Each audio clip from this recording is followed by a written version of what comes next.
Okay, so the demand depends upon the willingness of the passenger or the shipper to pay for a particular transportation service.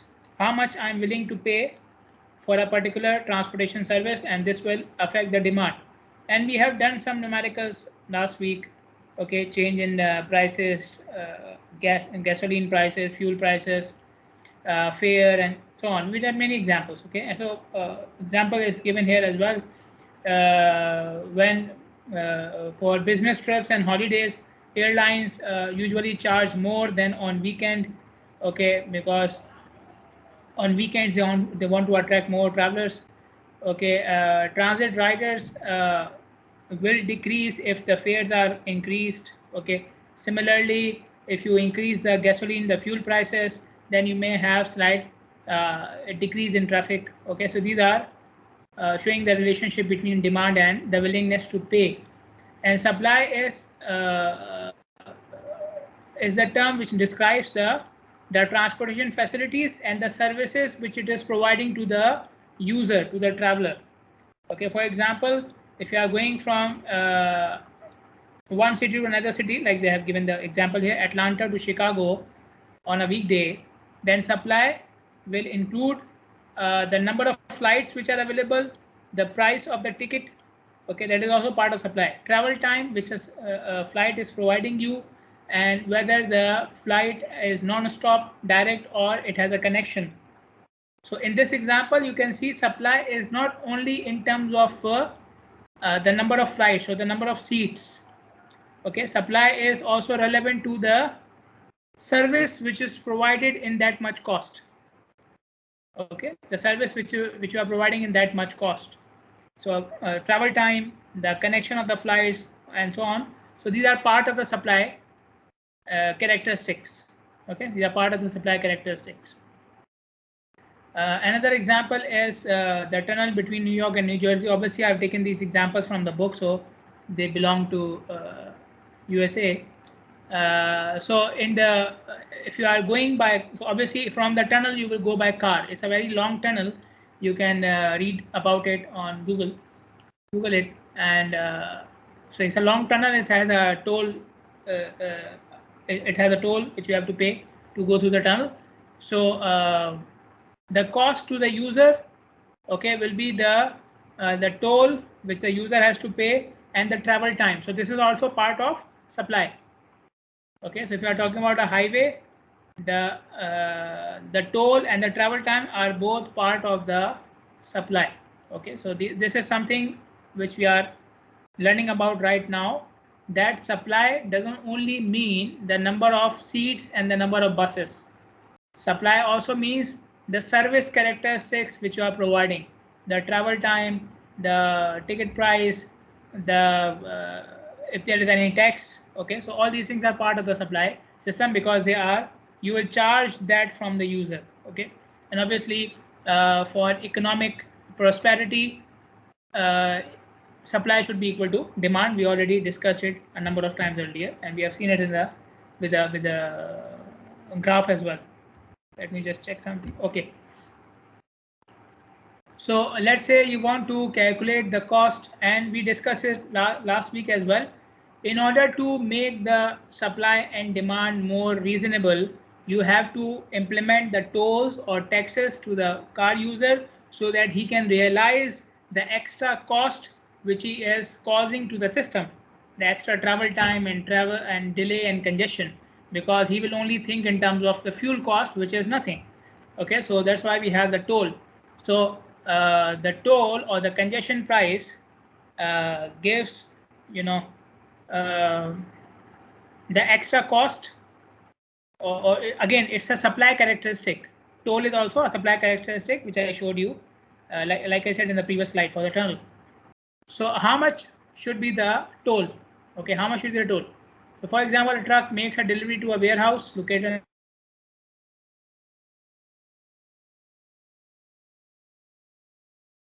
of the city. So from the warehouse to the center of the city, they are making the delivery through a truck. The truck costs $30 per hour, and the driver costs are $35 per hour. Okay, $30 per hour for the truck, and driver costs $35 per hour. Okay, so both are included. Okay, both are included. Okay, you cannot just take a truck. You have to take the driver as well, unless you are driving yourself. During the midday period, traffic is light. The trip takes only 25 minutes. Traffic is low. Trip takes 25 minutes. During the rush hour, travel time is 55 minutes. Okay, including time is spent on the congestion, on the congested streets. Okay, so the congestion is increasing the travel time by 30 minutes. 30, right? 30 minutes. We have to compute the added cost to the trucking company to deliver goods in the peak periods. Okay, so how much cost the extra? How much extra cost the trucking company is paying if it decides that we want to deliver in the peak period, in the rush hour? Okay, so it's very simple. The calculations are very simple. Okay, first of all, calculate the off-peak cost. Okay, which is $30 per hour, and the time 25 divided by 60 to convert to per hour, and then we have 35 into again 25 minutes of 60. How much is it? And then we do the same thing for the peak hour. The travel time will be higher.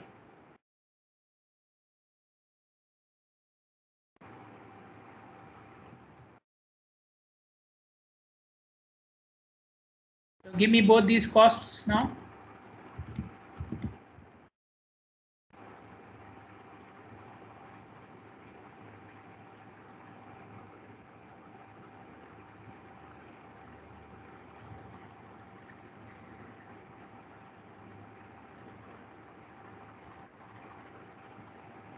Dr. 27.1. 27.5. 0.1. 0.1. And the second one?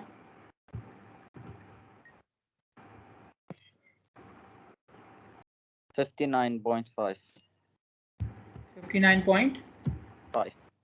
Five. Okay, so how much is that? 5.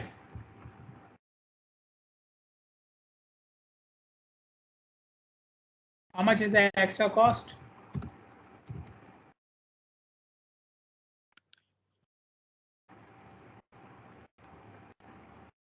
$32.4. 32.4. Okay, so this is the cost of what? This is cost of what? The extra cost because of congestion. Okay, because the rate did not change. The rate for hiring the truck, the rate for hiring the driver did not change. Okay, just cost because of the congestion. Okay, and this is why we have the congestion pricing. Okay, because the cars which were on the road, they cost you $32 extra to the trucking company. Okay, because of their congestion, they cost 30. Not one car. I don't mean one car. I mean the users, the travelers which are on the road at that time in the peak hour, they were causing $32 extra to the trucking company. So but they don't realize it, because that cost, this $32, not going out from their pocket. Okay, so that's why we have the congestion pricing. Okay, last chapter we did a more complicated example, but this one is very simple to understand the topic. Okay, now so you design the system, you calculate the demand and the supply, and you provide the supply according to that, and the market usually operates on an equilibrium level. Markets normally operate on an equilibrium level, but because of change in some factors, the equilibrium can disturb. What are these factors? Market forces, government actions, and technology. So what are the market forces? For example, the economic condition of the country, competition between different products and different services, or cost of service has changed, labor charges, and so on. Government actions. What are the government actions? What government can do? They can make different regulations. Sometimes they provide subsidies to certain sectors. For example, for buses, they provide a subsidy. Sometimes they do promotion of certain transportation facilities. For example, for online, they may promote doing online businesses and so on. Okay, to decrease the cost of transport and so on. Technology, what are the technology or what can be included in technology? Increases in speed. Now you have a new technology which has higher speed, it can cover more range, more reliable, and it is safer. Okay, so these are the changes in technology which can, so whenever any of these things change, the equilibrium will be disturbed. Either the demands will go, or not either, demand will go up for a certain mode and it will go down for another mode. Whenever any of these factors change or they come into play, then demand of one mode will increase and the demand for other mode will decrease, and at that time you have to change the supply accordingly. If you are not up to that, your system will crash. Okay, so some examples are given. For example, gasoline prices, market forces, gasoline prices, if they are increased substantially, not like one or two fills, okay, if they are increased substantially, then it is very likely that the freight transport especially will shift from truck to rail, because I told you earlier, marginal cost for trucks are higher as compared to rail. Okay, and freight transport is less, the shippers are less loyal to their mode of transport as compared to passenger transport. Okay, but if petroleum prices remain high, then a shift to another energy source may occur. Okay, so you have some changes in gasoline prices. Gasoline price increase slightly or maybe for a short period of time. Some of the shippers may shift from truck to rail. This is their individual decision, but the operators are still operating at petroleum energy. But let's say petroleum energy keeps on going higher and higher, which is the case right now. Okay, so what will happen? The whole sector will try to shift from petroleum to something else. Okay, and then you may see fuel efficient cars and trucks being manufactured and being used, and which is happening. It is happening. Okay, because petroleum prices, they just keep on getting higher and higher. Okay, so this is part of the market forces, and you can see it is shifting the decision of the people as well as the whole sector as well. Okay, government actions, let's say the interstate system and highway in USA, interstate highway system. So they have an interstate highway system which comprises of arterials, very long arterials, and it has affected the balance between trucks and rails, and it has encouraged the use of trucks, because these interstate highways are very fast, no stops, no signals, no intersections. So people have shifted from railway to trucks, and the same thing has happened in Pakistan as well. Exactly the same thing.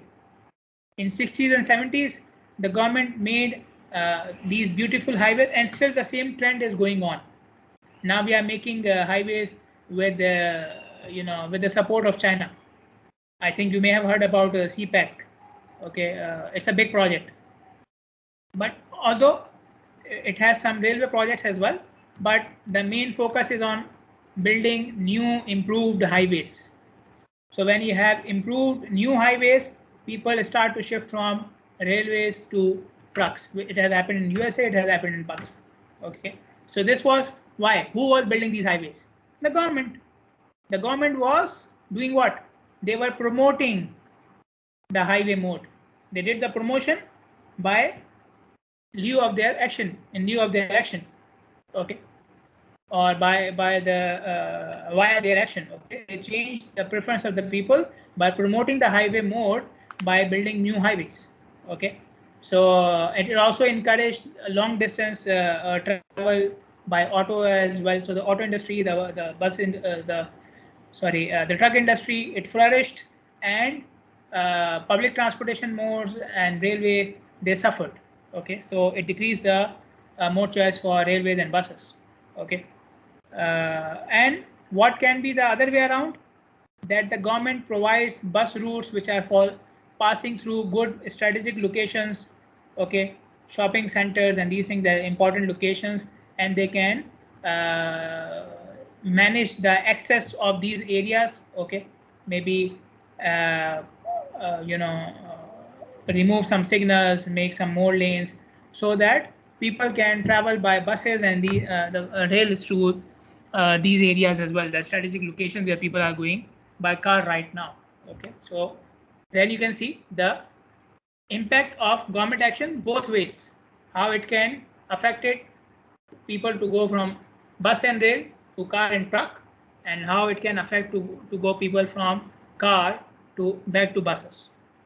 Technology, the most important change which they have noted in the book obviously is the jet aircraft. Okay, aircrafts are now much bigger, much faster, so people are shifting from rails to aircrafts. Okay, and big countries like USA, it has seen a big shift. People rarely go by a rail to from one city to another city. They prefer the airplane. Okay, same thing with the other countries as well. Any big country is the same trend. Okay, less people by rails and more by aircrafts if you know if you have high-speed aircraft. And this is the same thing which will happen. Okay. Secondly, communications technology has also changed the transportation sector because it is now providing you alternative means, so you don't have to travel, you just call and you have the service. Okay, so this is another shift because of what? Technology. Okay, and we may see another shift when we have autonomous cars, autonomous vehicles, driverless cars. Then we may see another shift, and that shift will also be because of technology. Okay, so in these examples you can see the shift of mode choice because of the because of different forces. Okay, let us look at an example which is about volume, changing the demand and supply between two cities. Okay, because of this particular example is because of government actions. Okay, changing demand and supply because of government actions. So we have a tunnel between two cities. Tunnel is going through a river or underneath a river. The cost to use a tunnel without toll. The cost to use the tunnel without toll is given by this equation: 50 plus 0.5 V, where V is the volume, vehicles per hour, and C is the out-of-pocket cost. For example, the fuel. Okay, for a particular driver. So when the volume increases, you can see the cost is increasing. When the volume increases, the cost is increasing. Why this cost is increasing? Because you will now consume more time, more fuel on the tunnel. More volume means slow driving. Okay, so it will have more cost and more fuel for you. So that is the cost which is increasing. Okay, the traffic demand. So cost is dependent upon volume, and volume is also dependent upon cost, right? Volume is also dependent upon cost. How many people will go by that tunnel? Okay, the people which can afford it, people who can afford it. Okay, so volume is also affected by cost. The cost goes higher, volume will go lower. So again we have the equation which is showing volume in terms of cost. Okay, so both of them are interrelated. I think you can imagine it. Okay, the cost, fuel cost increases because volume increases. Okay, and if the cost increases, less people will want to travel by that highway. Okay, and this is where the equilibrium will come. Okay, now one question, we have two equations, C and V, C and V or VT. Which equation is showing the demand and which equation is showing the supply? Tell me. C and VT, which equation is showing the demand and which equation is showing the supply?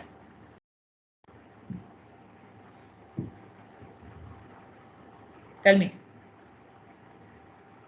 Want to make them equal, right? Equilibrium. So if I don't know which one is supply, which one is demand, how will I make them equal? Tell me. Which equation is showing the demand, which equation is showing the supply? Should be easy. C and VT. Which one is demand? C is the cost, V is the volume, VT is the volume. So which one of them is demand?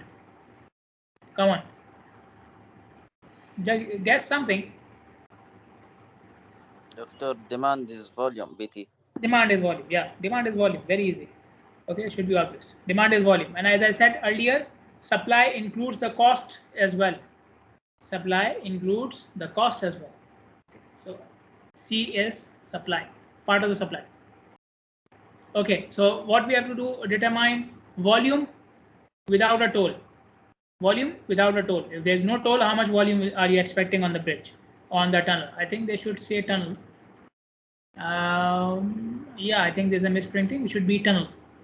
Okay, volume of traffic across the bridge if the toll is 25 cents. So this is now the government action. Who is putting the toll? The government. So if the government puts the toll, how will the demand change?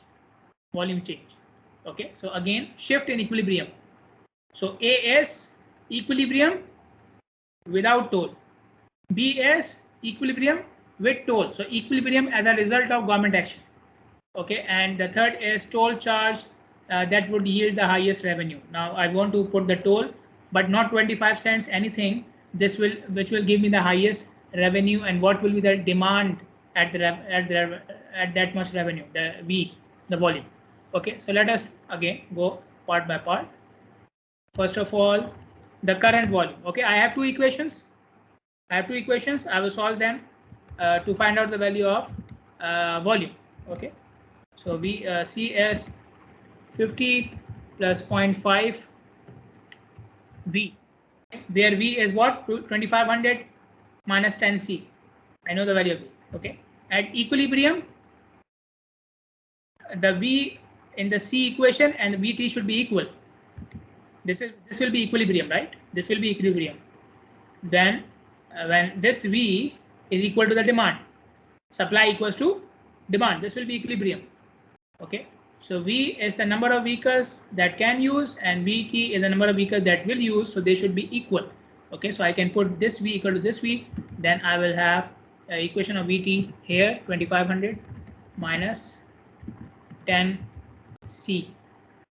Okay, give me the value of C.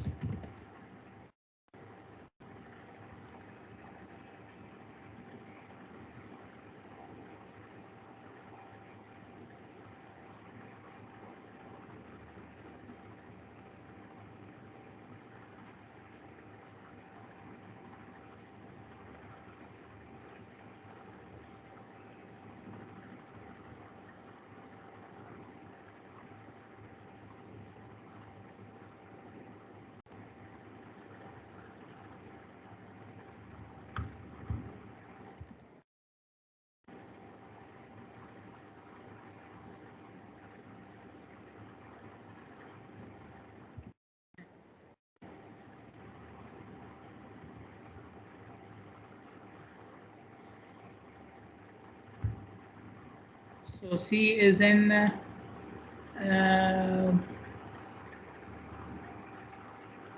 cents. Okay, so it is 118.18 cents. Now you can calculate V using the value of C, 2500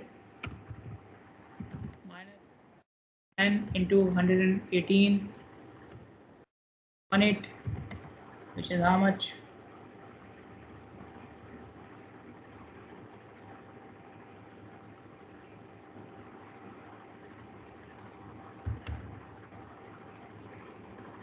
One three 18 vehicles. Okay, vehicles, I'm rounding it off. Okay, if any of these values have a mistake, then you can let me know. So this is part A then.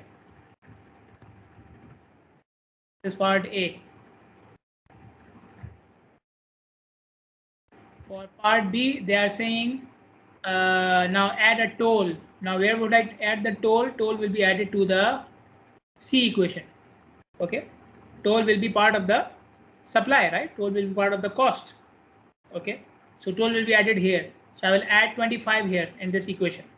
Okay, it's a fixed amount, so I will just add 25 here. Okay, so the new equation for C will be 25 plus 0.5. Again, I will put the equation of V here.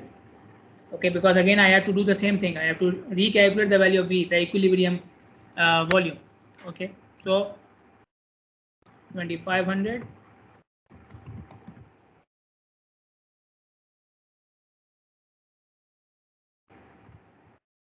so now the C will be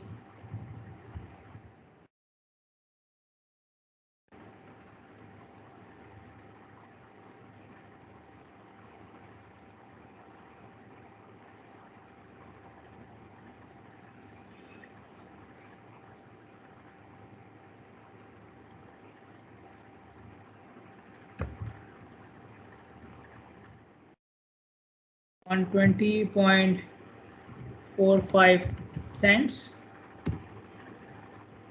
Okay, and this is per trip. Okay, this is per trip, so don't get confused that we are putting a 25 cents toll and it is only increasing by from 118 to 120. This is per trip.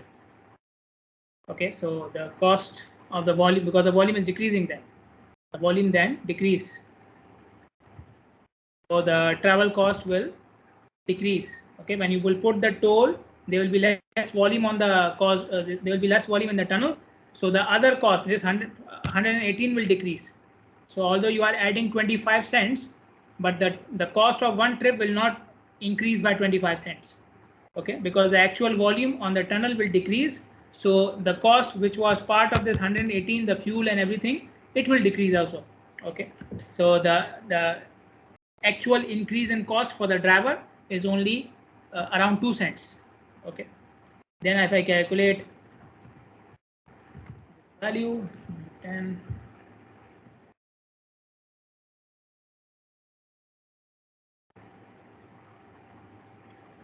and 500,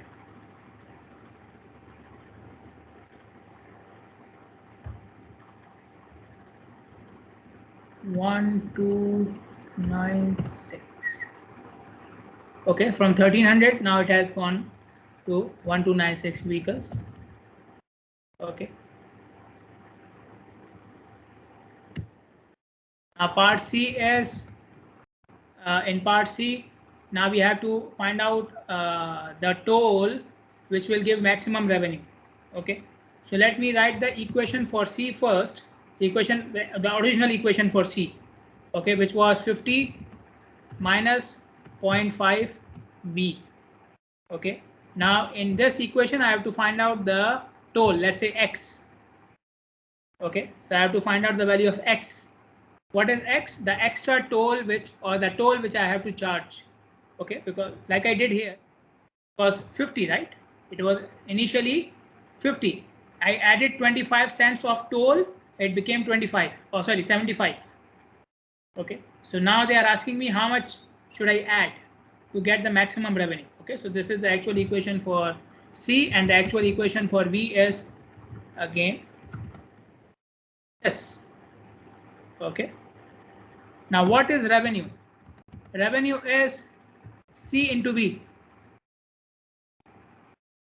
The cost of travel and the volume of vehicles. The cost of travel into the volume of vehicles. Okay, so these two equations, no, sorry, it will be toll, sorry, R into V, sorry, V, R into V. Okay, not R, T into V. Yeah, T into V. T is the toll. Okay, Doctor, and V, yeah. how did you get the first value C equal 118? This one, I solved this equation. Two equations, right? Yeah, okay, but I have a different answer. How much did you get? I got that equal. Sorry, yeah, I made a mistake. Sorry. How much is it? 216. How much? 216. Yeah, I made 216. a mistake. Yeah, 216 point. 0.667. 0.67. Yeah, I made a mistake. Give me the value for part B as well.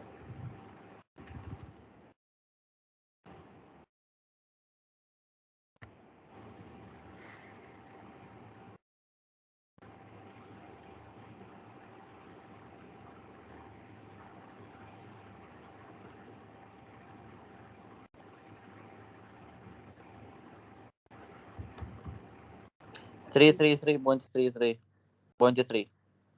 Yeah, it's number of vehicles. You can round off, no problem. Okay, what Okay. about this one?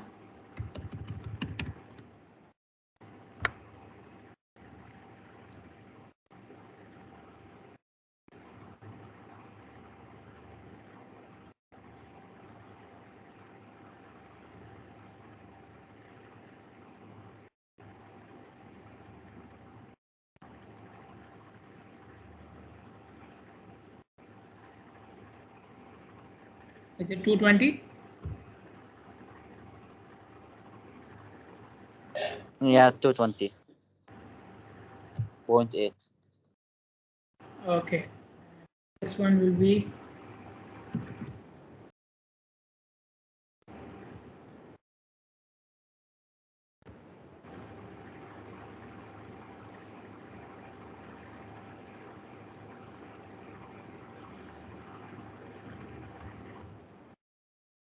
It will be 292 all يعني. okay.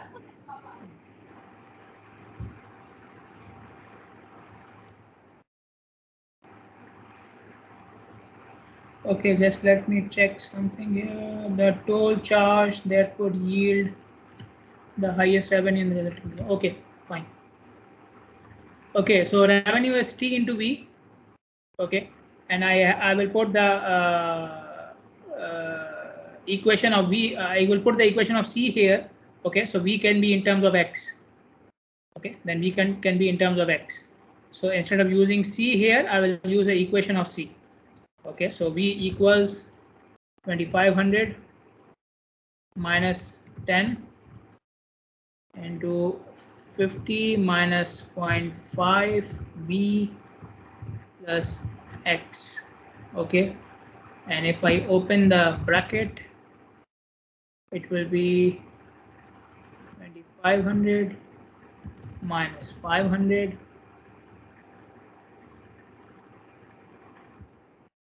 minus 5V plus X.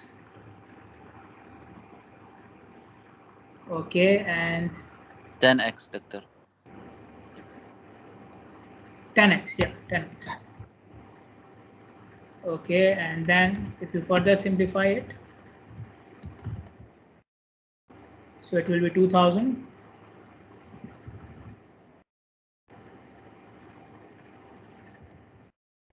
10x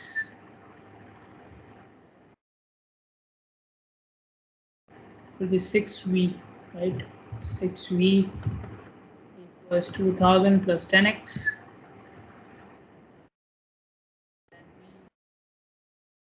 Equals what? 2000 upon 6 is what?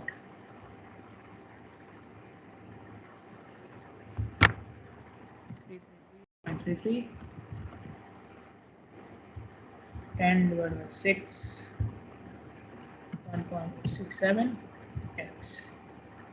Okay, again, if there's any mistake, you can let me know. Now, I can toll is x, like I said earlier, and this will be multiplied with the equation of v, which is 333.33, 1.67 x. Open the bracket.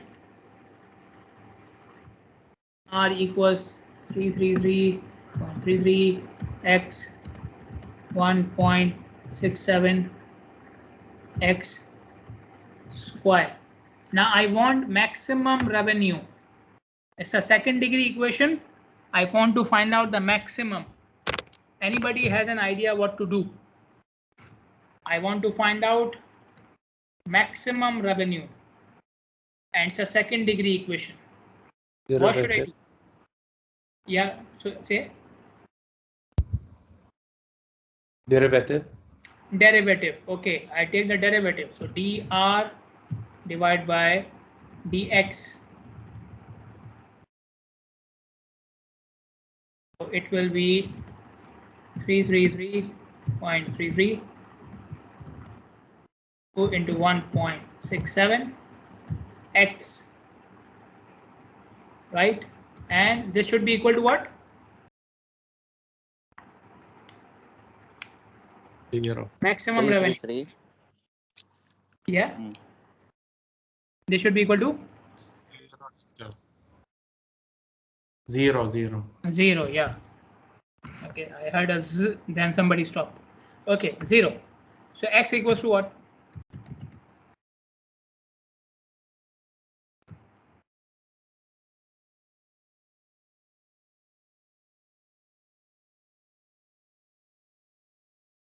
Am I missing something?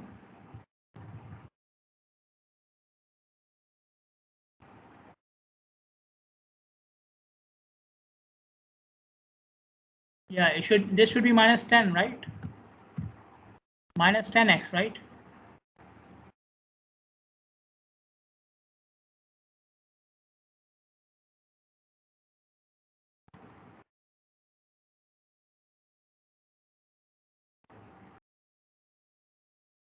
Yeah, minus 10x, and it should be plus 5v. Okay, then what will be the equation? It will go on that side. It will become minus 5, so it will become minus 4, right? This will become minus 4. Yeah, minus 4 and the plus 10x and minus 10x. 10 and 500 minus, and this is plus, and this is okay. So minus 4. This is correct. This is what we are saying as minus. Okay.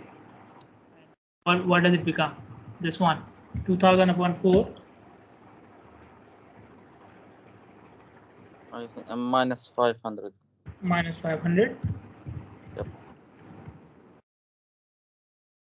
This one becomes plus then. This one plus 2.5. Yep.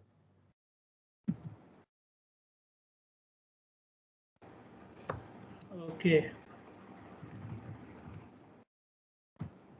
100.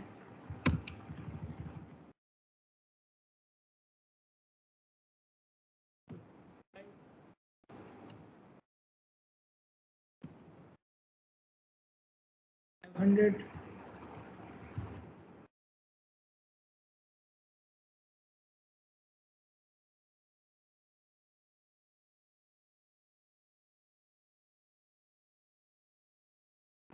To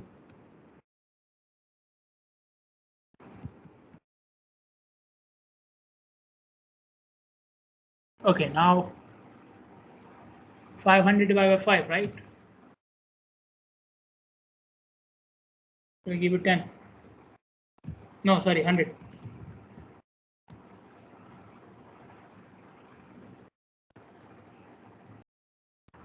$500 divided by 5. 2 into 2.5 is 500, right? So it will give you 100 cents. Okay, so at 100 cents, so this is the maximum toll, the optimum toll, not the maximum one, the optimum toll at which the revenue will become maximum. Okay, and then at this much toll, the volume, first of all, you can calculate the cost at this much. So 100, I will put 100 here in terms of x. Okay, so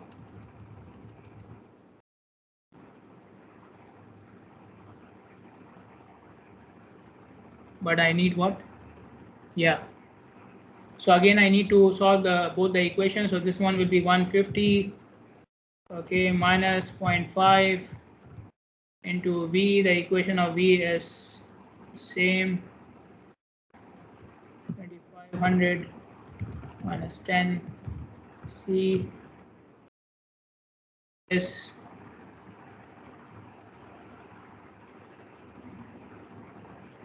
150 and 5 into 2500.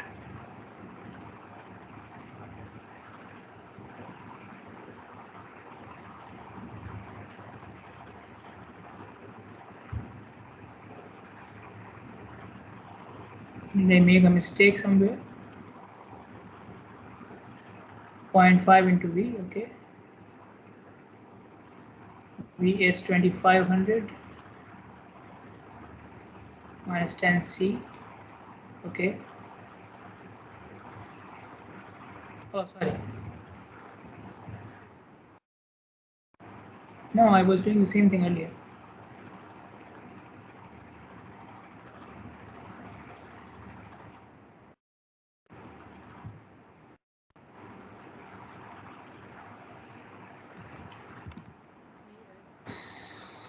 This.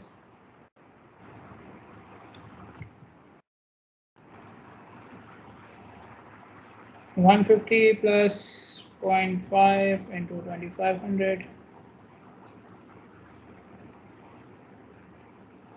divide by 75. Here it will be 6 minus 6.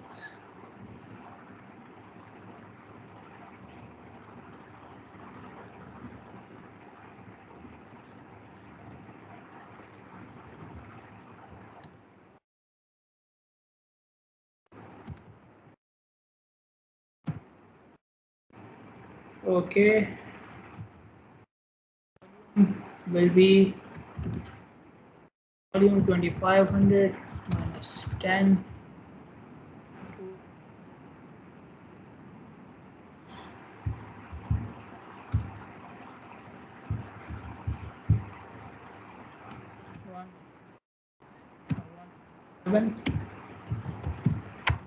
Revenue will be toll into volume. Toll is 100 cents into volume 167 16700. Okay, or $1. Okay.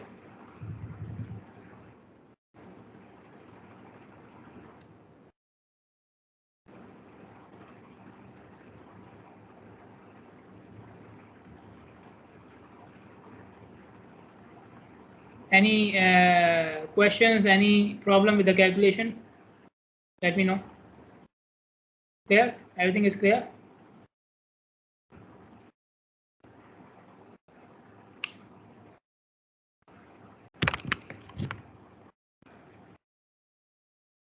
Okay, moving on.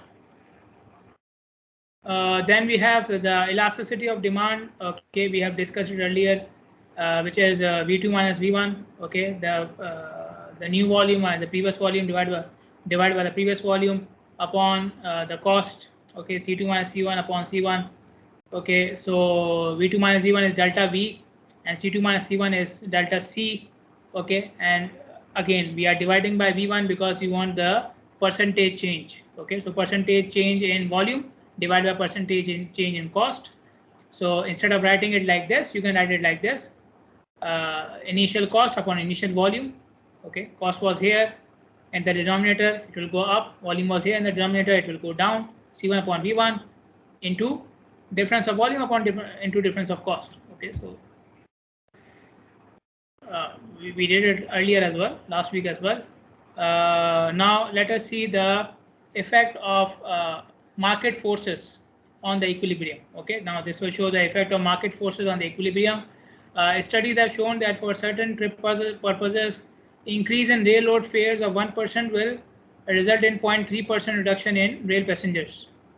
Okay, so 1% change in cost will have 0.3% change in volume. Okay, the current passenger volume between two cities is 1,000 passengers when the fare is $10. Okay, what is the new volume if fares are increased to $15? What is the net change in revenue? Okay, I think we did a similar example last week as well. Okay, so who can tell me what should I do? Tell me. First of all, I want to calculate how many passengers. Currently, 1,000 passengers are traveling. The fare is $10. How many passengers will travel if the fare is $15? How should I calculate it?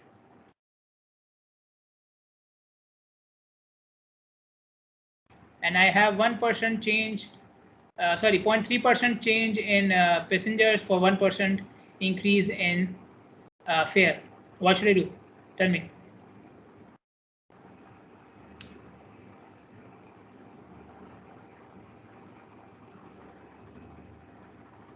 Even if you don't remember what we did last week, still you can answer me just from the statement of the question.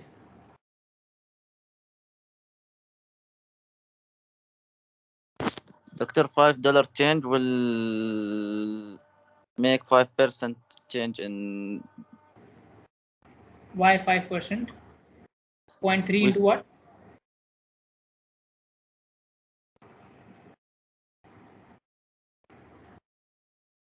Why 5%?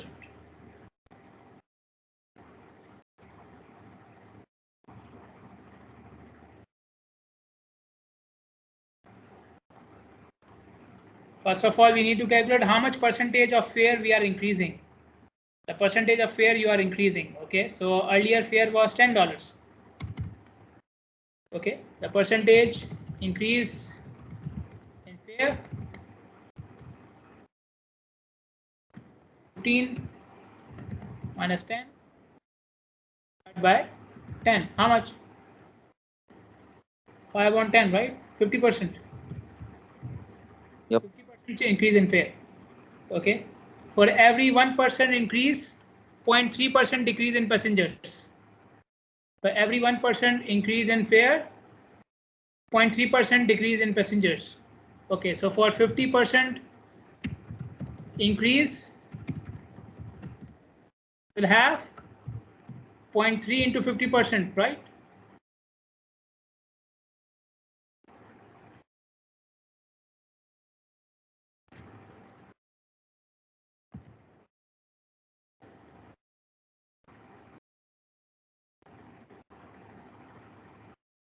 %1.5.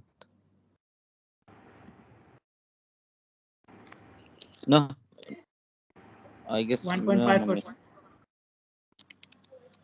15%.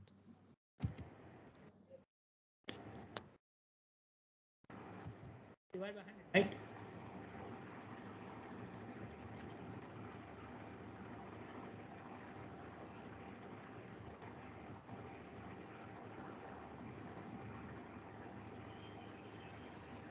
Okay, did you divide by 100?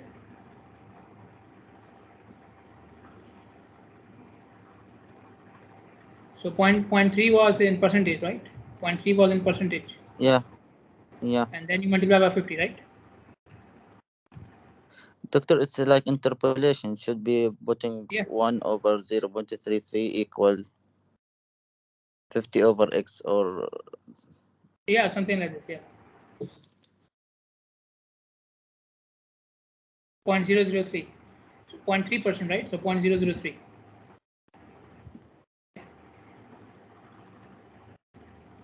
So what were you doing? Yeah, so 15% of 1,000. Okay, so how many passengers we will decrease? 15% of 1,000 is how much? 1,000, or just simply multiply 1,000 with 0.85. Okay, 15% will decrease, so 85% will remain, right? So it will be 850 passengers. Okay, and the revenue will be 850 passengers, each paying $15.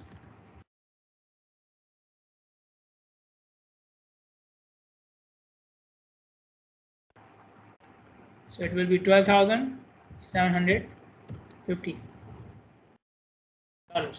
Okay, so this is a new revenue now, new one. Okay, and how much was the revenue before?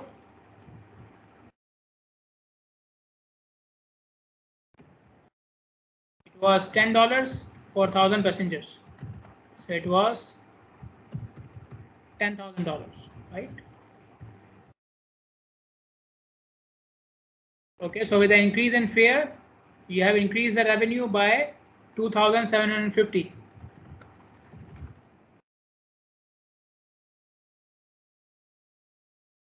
$2,750.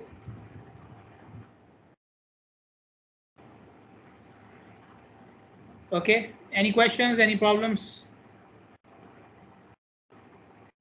Is it clear?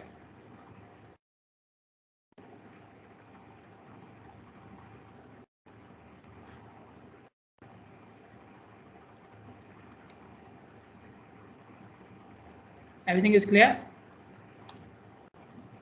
Okay, then I'll move to the new topic, okay, which is mathematical prerequisites. And I will just discuss the things today which you have already gone through, I think, in, I don't know, in 12th standard and in calculus and even in finite element course which you have done in masters.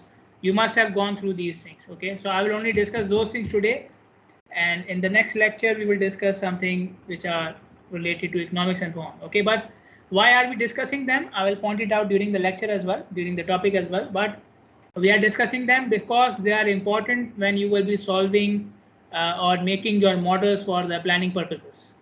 Okay, so if you know these things, if you have this is like your background, preparing your background so that you can understand those equations and models easily. Okay, otherwise you will have problems. So fortunately, we are starting with matrix algebra, which, you know, the things which I am showing you right now, these things which I will show you right now, they are much easier than what you have already done. Okay, so I will go quickly through them. Okay, I will not spend much time on that. The book which I'm using is this one, again available online, already uploaded on Blackboard, and we are just doing a part of this book. Okay, although the same topics are covered in your textbook as well, but they are not with examples. Okay, the only difference, the only reason I'm using different books is because of the examples. The textbook also has the same topic. If you go through them, you will find these topics in the same manner. The only thing is, I'm just looking for other books so that you can have more and more examples to understand things. Okay, why do we need to understand matrix algebra for transportation planning courses? In transportation planning, we use statistical analysis. Okay, multivariate statistical analysis. What we have done up till now in the previous chapters, what we have seen are whatever equations which we have used, equilibrium, demand, supply, they were all univariate. Univariate means what? I showed you the equation for cost, right? Equation for cost only had one variable, which is volume. Then I showed you the equation for volume. Equation for volume again only had one variable, which is the cost. These systems or these equations are known as univariate. Okay, these are univariate. What is multivariate? Where you have multiple variables in the same equation, like the equation which I showed you for the utility. Okay, so it had cost and time both. Okay, so when you are solving equations which are multivariate, then it is better to do it and easier to do it using matrix algebra. Okay, and this is how the computer systems work as well. If you are designing, you may say that why the hell should I understand these things? I will do it through the computer. Your computer is also using the same logic. Your computer is treating the set of equations as a matrix. Okay, it works on the principles of matrix algebra. Okay, and that's why we should discuss them. Okay, so there are some, we will just discuss some basic properties, very basic properties. And as I said earlier, in finite element and in your previous courses in undergraduate and in 12th standard, you must have gone through a more complex matrix algebra than what I'm showing you here right now. Okay, so it should be easier for you. So there are some summation operators. If you want to sum up the matrices, then it should be of the same dimension, and then you will add up column to column, row to row. Okay, each element, so the first element of first row and first column will be added to the first element of the first row and first column of the second matrix, and so on. Okay, so summation is simply like this. If you want to multiply, if you are adding the same matrix again and again, so it's just like multiplying it with a scalar quantity. Okay, adding matrix number of times is like multiplying it with a scalar quantity. So if you are adding, let's say, a matrix twice, that simply multiply by 2. Multiply all the elements of the matrix by 2. Okay, if you are adding two matrices which are different, okay, and so then in that case, multiple times, if you are adding two matrices which are different to each other, and then you will add them to multiple times, like taking a power. Okay, so then you do the summation of one matrix to that number of times, and you do the summation of the other matrix that number of times, and then you add them together.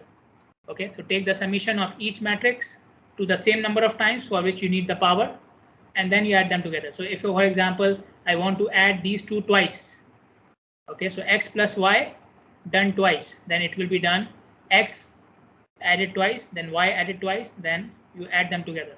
Okay, and if you are doing this, what is this? Matrix multiplied by a constant, okay, then plus a constant. Matrix multiplied by a constant, then plus a constant, Then in doing that, then you can use this. Okay, so first of all, add the elements of the matrix, the number of times for which you are adding. Okay, then multiply with the scalar quantity plus the number multiplied by the scalar quantity. Okay, so these are some methods, simple methods of taking the summation. Okay, again, these are just properties. I'm just going through them. Okay, then if you have a matrix of n by p, where n is the number of rows, p is the number of matrices. Okay, and then you represent it with a subscript I and j, where I is the row index, j is the column index. So first 1 means first row, first column. Okay, n1 means n row, first column, and so on. And we call them 2D matrix. Okay, if you have a single column or a single row, we call them a vector or a single dimension matrix. Okay, rows of matrix. Yeah. Now, how do I use a matrix to show the data? How can I use a matrix to show data collected for transportation? Okay, so the rows, each row in a matrix is the data of one observation. Each row in a matrix, okay, is the data of one observation, and each column is the data for one variable. Okay, each row is one observation and each column is one variable. Let me show it to you with an Excel sheet. I think it will make your life easier. Okay, so for example, for you 4 guys, I will collect what? I will collect age and gender. Okay, and let's say your previous CGPA. 3 things. So these are columns. These are columns. Okay. Now, for example, if I want to write the observation for okay, let's go one by one. So each one of you give me these 3 things. Okay, I know obviously we have 1 female. So let us say female is 1, male is 0, right?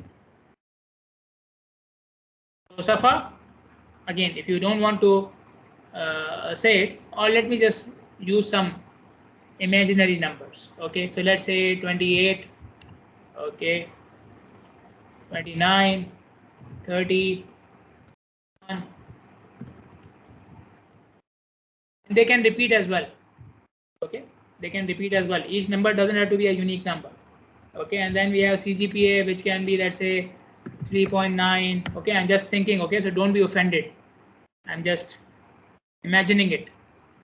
Okay, 3.95, 3.85. You can take whichever number you like. You will not get it in the exam. Okay, so now what will happen if I want to represent it as a matrix? Okay, then how will I represent it? 28, 1, 3.9. This will be the first row. 28, 9, 0, 3.95, second row. 30, 0, 3.85, third row, and so on. Okay, so like I said, each row is showing each observation. So this observation belongs to a female which has an age of 28 and CGPA of 3.9. So this is one observation of one event, okay, or observation of one guy or one girl or whatever. Okay, and this is the observation of the second guy, third guy, fourth guy. Okay, so this is how we can arrange the observations in terms of a matrix. Columns are variables which you are collecting, and rows are observation for each individual. Okay, so this is how you can convert the collected data in the form of a matrix, and this is how we do it. If you have ever used a Google form and you download it, I think you will get it in the same format. Okay, it gives you in the format of a matrix. Okay, so if you have a matrix of n by p, n rows, p columns, so it means it has how many observations? N observations.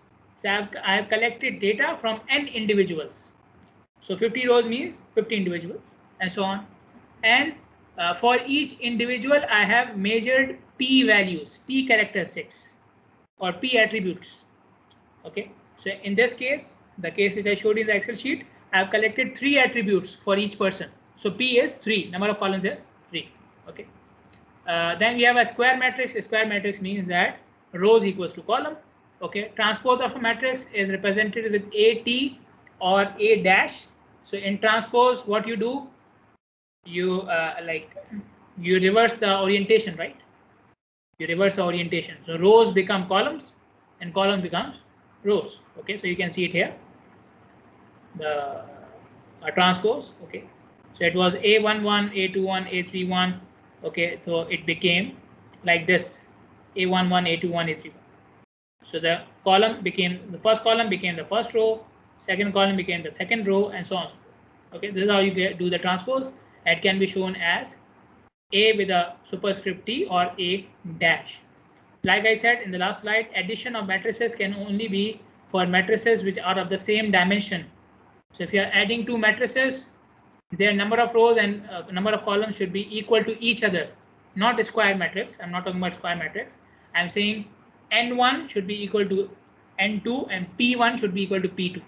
Okay, N and P can be different. Okay, but whatever the N for the first matrix, it should be the N for the second matrix as well, and same thing with the P. Okay, and this is how it happens. So you take each element and you add them together. So A11 plus D11, A12 plus D12, A13 plus D13, and so on. So this is how you add. Matrix multiplication can be done with a scalar quantity or with another matrix. If you are multiplying with a scalar quantity means a single number. So then you take each element of the matrix and multiply with that number. If you are doing matrix multiplication, then the number of rows in the first matrix, number of columns in the first matrix should be equal to number of rows in the second matrix. Okay, column should be equal to rows. Column should be equal to rows. Okay, and in the so obviously in this case, order is important. Order is important. If you are multiplying A with B, it is not the same as multiplying B with A, because one of them may not be possible. One of them may not be possible. I will show you with an example in the next slide. Okay, so how do you multiply? You take each row, multiply with all the elements of the column in the second matrix, and then you add them to, you add all the products together. Okay, so you take elements of the first row, multiply with the elements of the first column, okay, and so on and so forth, and then you add them together. Okay, so each one will be an addition of the first row into first column, then first row into second column, first row into third column, and so on and so forth. And then when you finish all the columns, then you will add them together. Okay, and the result will be a matrix which is C, and C will have the rows equal to the first matrix and the columns equal to the second matrix. Rows equal to the first matrix, columns equal to the second matrix. Okay, let me show you with an example. You want to multiply A with B. You want to multiply A with B. Okay, so A has 2 rows, 3 columns, and B has 2 rows and 2 columns. Okay, A has 2 rows and 3 columns, and B has 2 rows and 2 columns. Okay, so which multiplication is possible here? A into B or B into A?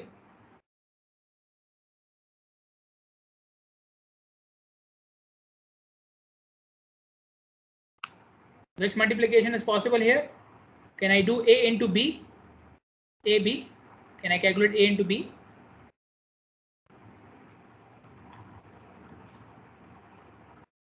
No. No, right?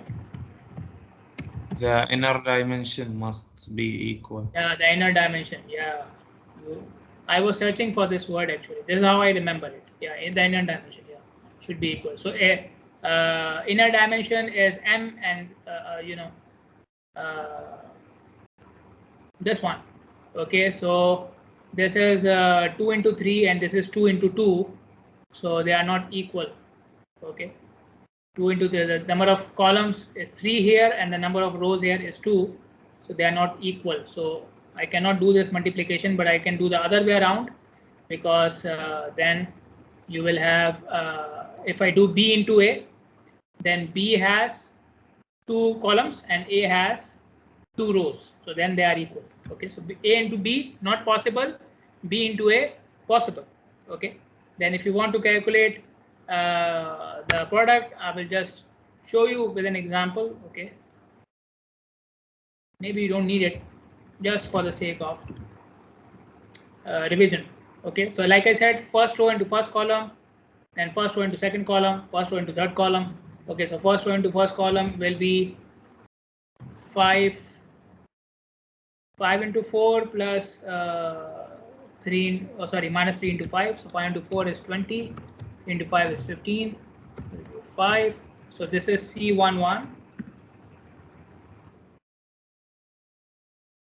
And first row, second column. No, sorry, I have to. Yeah. Then first row, second column, 5 into 6 plus 3 into 1.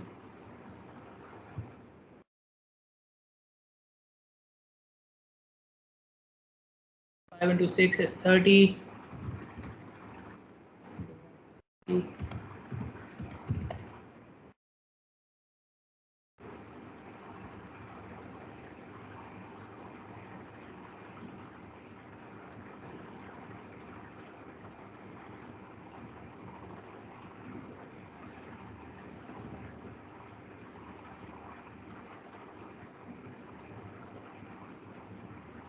Oh, sorry.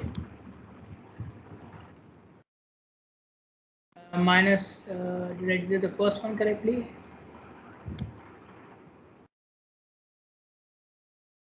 Five into 4, first row, first column, right? 5 into 4 minus 1 into minus 5.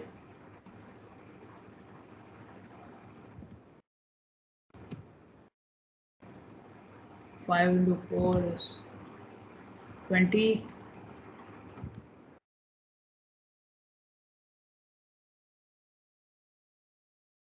$25.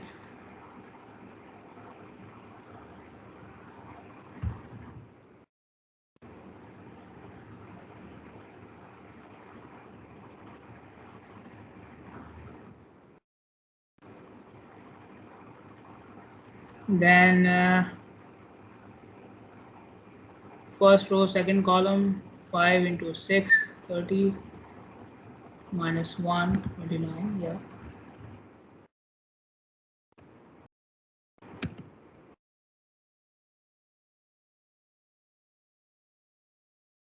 Three, 5 into 2 is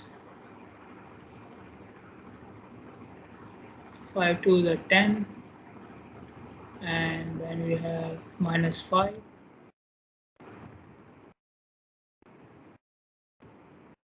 Okay, so this is what? This is the first row of the C matrix. I don't know why this 15 is here. Again, I think there's a mistake here. It should be 5 into 4 is 20. Minus 1 into minus 5 is plus 5. It should be 25. Yeah. So I think this is a mistake then. Okay. But this is like the first row in the second, and then you will calculate the second row in the same manner. Okay. So C21, second row, first column, 3 4 the 12, minus 3 5 the 15.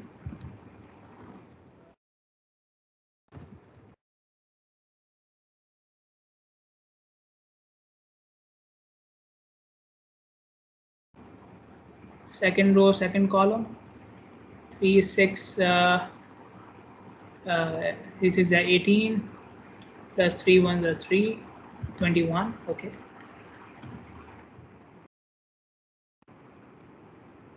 We have C23. So first, second row, third column, 3 to the 6 plus 3 5 the 15, 6 plus 15. I think there's a mistake here. I will correct it because I have not uploaded the slides yet.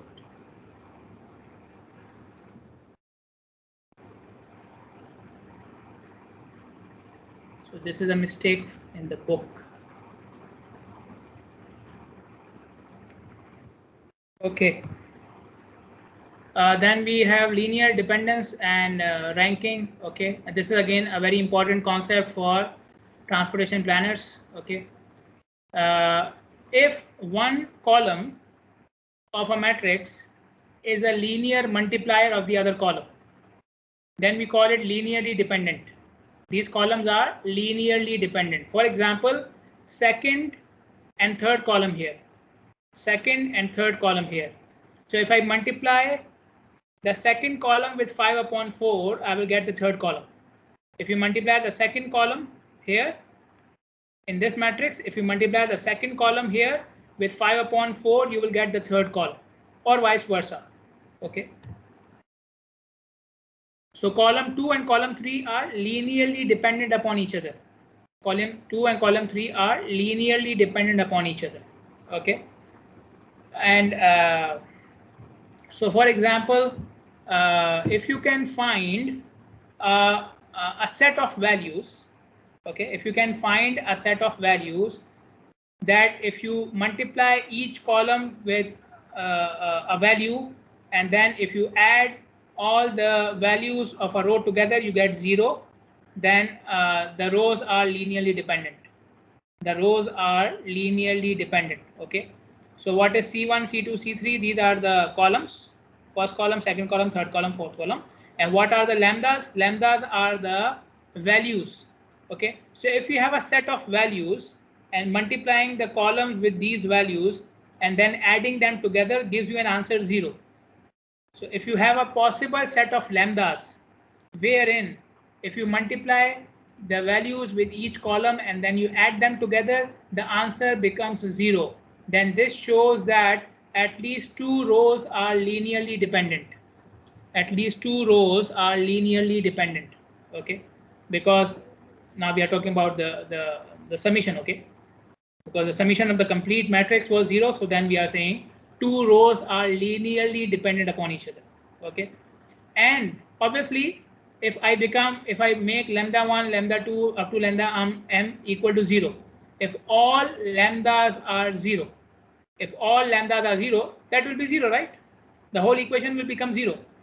So if 0 is the only value of lambda that proves this condition, if 0 is the only value of lambda that proves this condition, because 0 is obvious, right? 0 is obvious.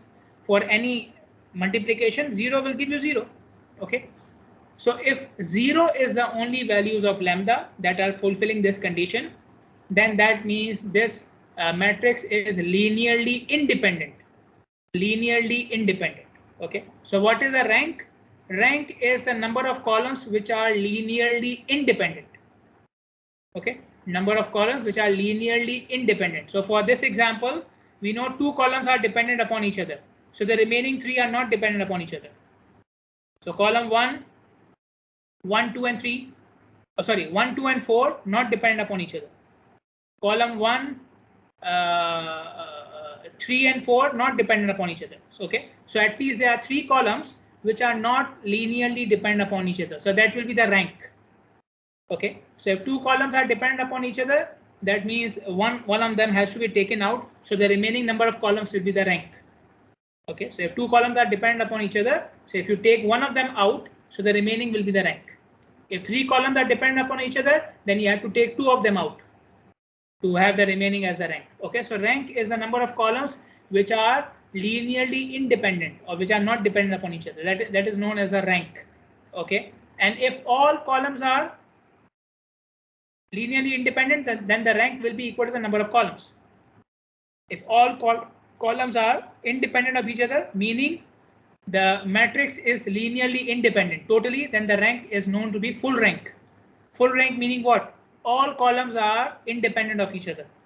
All columns are independent of each other. So rank equals to number of columns. Okay. Linear dependence shows what? In terms of data now. in terms of data, linear dependent shows what?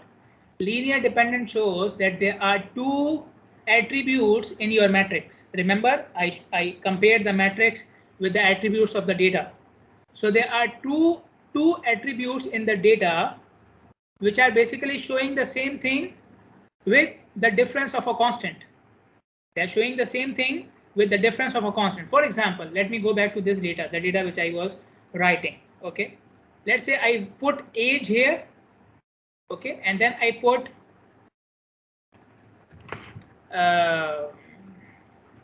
what? For example, age and what? Experience, maybe.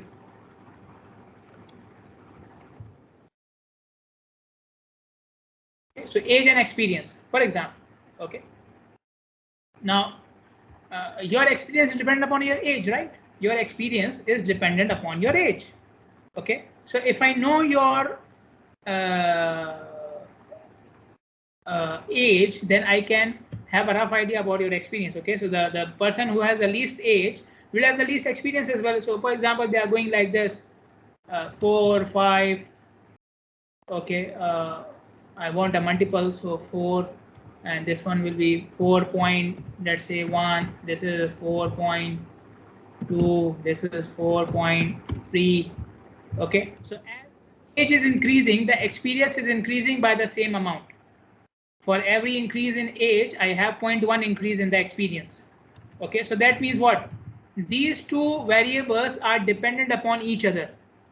Okay, so I don't need to have both of them. I don't need to have both of them in my data, right? I don't need to have both of them in my data.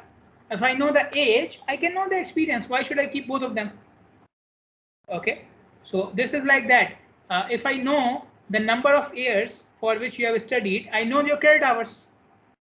If I know the number of years for which you have studied, I know your credit hours. So I don't need to take these two columns. Okay, because each column is a column in the matrix. I'm making my matrix more complicated. Okay, so I can reduce, if I know the rank of my matrix, I can simplify my data. I can take the columns out which are dependent upon each other. Okay, so in statistical modeling, in transportation planning, variables which are dependent upon each other, we don't keep them in the same data set. We prefer to have at least one of them outside, because that one I can calculate from using the dependent variable. Okay, like I said, age or experience or years and number of credit hours, these things can be easily found. Okay, or the price and age of the car, model of the car. Okay, so these things can be, so if two variables that depend upon each other, we don't keep them in the matrix. So matrix preferably should be independent. It should have full rank. It doesn't have full rank, then take the column out which has a dependence. Okay, so your matrix will be of lower complexity. Instead of 3 columns, you will have 2 columns and vice versa. Okay, then if you want to do division, we will do it next time, inshallah. Okay, any questions? Anything you want to say? Anything you want to ask? Any problems? Okay, so inshallah in the next week you will have your the grade for your assignment, and I will also give you the guidelines for the term project, and you have to do it in steps. So keep one thing in mind: term project will be done in steps. Okay, so I will I'll give you the complete guidelines, but you have to do it by step. Okay. Any questions? Anything? Okay. Thank you for listening. Thank you for participating, and have a nice week. Okay. Thank you. Assalamu alaikum. Thank you, Doctor. Welcome.